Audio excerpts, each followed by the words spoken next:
Steve Witherden. It's a pleasure to speak under your chairpersonship, Ms Faz. I'd like to congratulate the honourable member for Birmingham Perry Barr on securing this crucial debate, which coincides with today's nationwide Workplace Day of Action for Palestine. This past year has been marked by indiscriminate loss, with lives tragically taken on October the 7th and in the ongoing horrors that we have witnessed unfold since. Over 41,000 people have been reported killed in Gaza, alongside 695 in the West Bank, with many more unaccounted for beneath the rubble. The impact on women and children has been particularly severe, with Oxfam reporting last week that more women and children have been killed in Gaza by the Israeli military this past year than in any other conflict over the last 2 decades.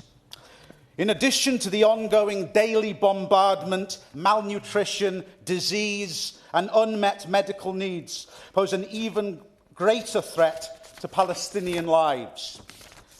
Yesterday marked a year since Israel's Minister of Defence declared a complete siege on Gaza, stating no electricity, no food, no water, no gas. It's all closed.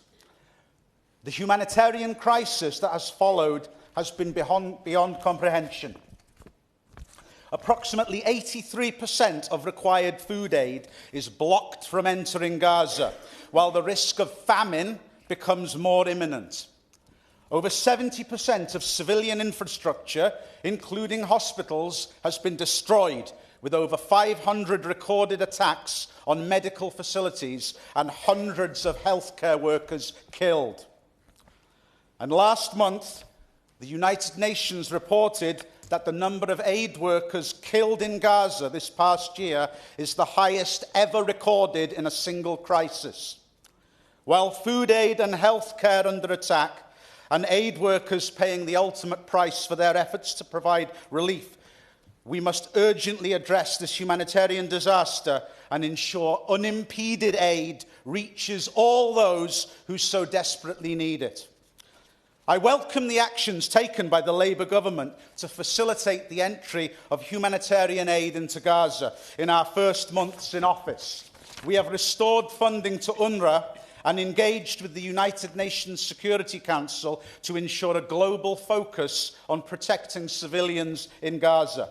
However, given the scale of the crisis, our government should be doing everything in its power to secure an immediate and permanent ceasefire. Without it, the humanitarian crisis in Gaza will worsen, obstructing essential aid and prolonging suffering. The decision in September to suspend around 30 UK arms export licences to Israel from a total of approximately 350 marks a crucial step towards achieving a ceasefire for all Palestinians and Israelis.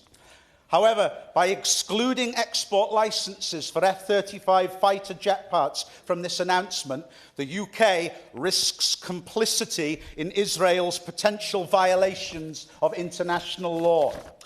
These jets, described as the most lethal fighter jet in the world, are partly manufactured in Britain and are currently deployed in Gaza, causing significant civilian casualties and hindering the distribution of aid while destroying vital healthcare infrastructure.